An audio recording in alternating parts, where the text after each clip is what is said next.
तीर्थ नगरी पुष्कर में गंगा देवी धर्मावत एवं धर्मावत परिवार की तरफ से धर्मावत फार्म हाउस में चल रही भागवत कथा के दूसरे दिन कथा वाचक पवन जी शास्त्री ने कहा कि व्यक्ति को प्रभु का स्मरण करना चाहिए। प्रभु का स्मरण करने से सारे कष्ट दूर हो जाते हैं, इसलिए जो भी व्यक्ति प्रभु का स्मरण करता है उसके जीवन में कभी दुख नहीं आता है।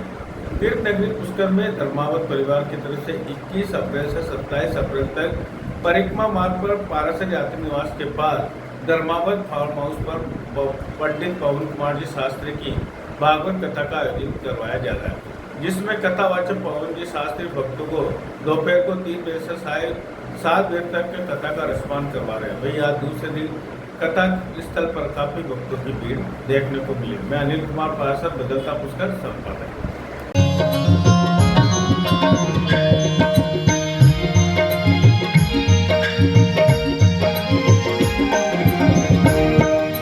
घट घट अंतर्यामी हम पतित और अभिमानी।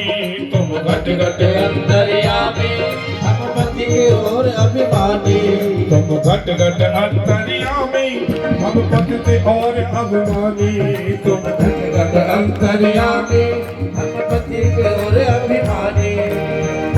प्रभु के दर्श कराने वाले, रंग दिखाने वाले, तुमको लाखों प्रणाम, तुमको लाखों प्रणाम।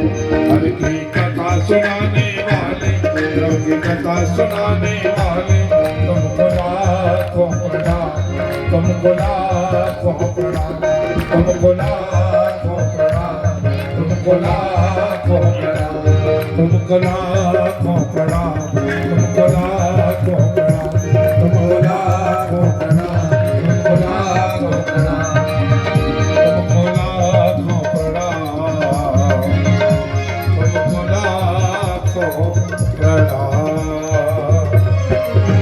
बोले गुरुदेव भगवान की जय हो। श्री सुखदेव जी महाराज की जय हो।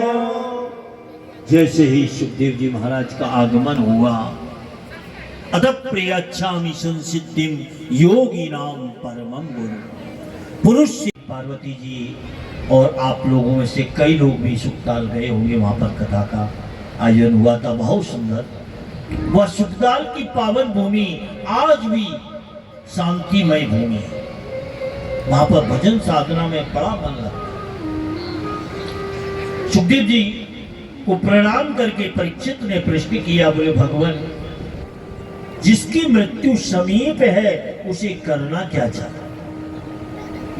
यह परीक्षित का मात्र प्रश्न नहीं है, यह जीव मात्र का प्रश्न है, क्योंकि प्रत्येक जीव की मृत्यु सुनिश्चित है। और परीक्षित ने प्रश्न किया है कि जिसकी मृत्यु समीप है उसे करना क्या? सुनकर के सुखदेव जी बड़े प्रसन्न हुए। वरीयान नेशते प्रश्न क्रतो लोकहितं नपा आत्मतां विंसम्मतां पुंस श्रोतव्यादिषु या परा। बहुत प्रशंसा की, बहुत सुंदर। तुमने जो प्रश्न किया है बहुत उत्तम है। परीक्षित, अगर आपको अपनी मृत्यु को सुधारना है तो हरि नाम का स्मरण। परीक्षित बोला, महाराज सब काम हो सकते हैं पर भगवान का जप करना बहुत मुश्किल है। बातें चाहे कितनी भी करा लो पर प्रभु नाम की चर्चा हो तो वो नहीं होती। सुखदेव बोले, राजा परीक्षित, कलयुग जोग यज्ञ नहीं ज्ञाना, एक आधार नाम गुण गाना। कलयुग में सबसे बड़ा नाम का, संकीर्तन का इतना महत्व है, इतना किसी का नहीं। नाम संकीर्तनम यस्य सर्व पाप प्रणाशनम प्रणामो दुख समनस्तम तम नमामि हरिम परम। भगवान का नाम संकीर्तन करने से हमारी पाप समन हो जाते हैं। तो राजन, भगवान का स्मरण करो। तुम्हारे पास 7 दिन का समय है, तो 7 दिन तक तुम नित्य बैठ करके हरि स्मरण।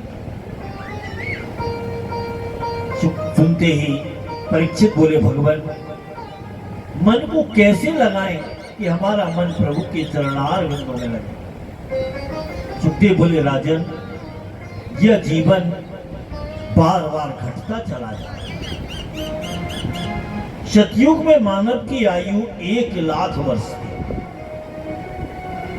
1,00,000 वर्ष तक मानव जीता था। त्रेता आया, 1 शून्य हट गई, मानव की आयु 10,000 वर्ष रह गई। द्वापर आया, 1 शून्य और हट गई, मानव की आयु 1,000 वर्ष रही। कलयुग आया, 1 शून्य और हट गई, मानव की आयु मात्र 100 वर्ष रही। और आज तो 100 वर्ष का भी पता नहीं। वह लौट करके आने वाले, इसलिए प्रातः काल उठ करके जितासनो जितश्वासो जितशर्मो जितेंद्रिया, जो आसन बताए गए, योग बताए गए, जो आज का योग नहीं है। हमारे शास्त्रों में करोड़ों करोड़ों वर्ष पहले ही योग का साधना किया गया, पर हम विस्मित हो जाते हैं। किसी चीज के पीछे पड़ जाए तो ऐसे पड़ जाते हैं, फिर भूल जाए तो भूल ही जाते हैं। सुखदेव बोले, जितासनो, सबसे पहले उठ करके एक आसन पर बैठने का प्रयास करो। जितस श्वास, पूरक कुंभक रेचक प्राणायाम के द्वारा श्वास को वश में करो। जितेंद्रिय, अपनी इंद्रियों को वश में करो। देखना इंद्रियों के ना घोड़े बड़े, रात दिन इन पर संयम के कोड़े पड़े। अपने रथ को शुमारक लगाते चलो, कृष्ण गोविंद गोपाल गाते। ये इंद्रियां हमारी भाग रही हैं, उनको संयमित कर। और स्थूले मन संग्रहायते धिया, जब हम आसन करेंगे, श्वास को जीतेंगे, संग अच्छा करेंगे, तो हमारी इंद्रियां बलवती होने की अपेक्षा हमारी अनुकरणीय हो जाएंगी और उनके द्वारा हम परमात्मा का स्मरण करें। बुद्धिमान हो, विद्वान हो, उसको आज भी पुतले जलाए जाए। भगवत भक्ति जीवन में आए, इसलिए हमें अपने इंद्रियों को संयमित करना चाहिए। सुखदेव जी कहते रहे, परीक्षित अपने मन को एकाग्र करके चिंतन को करते हुए परमात्मा को लगाएंगे तो हमारा मन परमात्मा में लग करके परमात्मा को प्राप्त कर लेगा। जन्म दुख जरा दुख्यम, जाया दुख्यम पुनः पुनः, अंत काल च महादुख्यम, तस्मात् जागृत संयम। क्योंकि जो जीव का जन्म होता है वह भी दुख होता है, बुढ़ापे में भी दुख मिलता है, जब परिजन बढ़ जाता है तो वह भी दुख दे देता है। तो अंत काल महादुखम, तो इसे ऐसे जीव के लिए कहा तस्मात् जागृति संयम, उसको जागना चाहिए। परीक्षित, मन को एकाग्र करके परमात्मा का चिंतन करो। मन को एकाग्र करने के लिए अभ्यास का प्रयोग करो या सत्संग में जाकर के मन को वश में लगाओ। क्योंकि आप जब तक सत्संग में बैठे रहेंगे तब तक इधर उधर की बात नहीं करेंगे। तो धीरे धीरे धीरे ऐसे बैठ बैठ करके आपका मन एकाग्र हो जाए और भक्ति में लग जाए। अभ्यास के द्वारा मन को नित्य प्रति समझाएं कि भैया तेरे को भटकते भटकते 84 लाख योनि व्यतीत हो गई, अब तो सुधर। तो अभ्यास और वैराग्य के द्वारा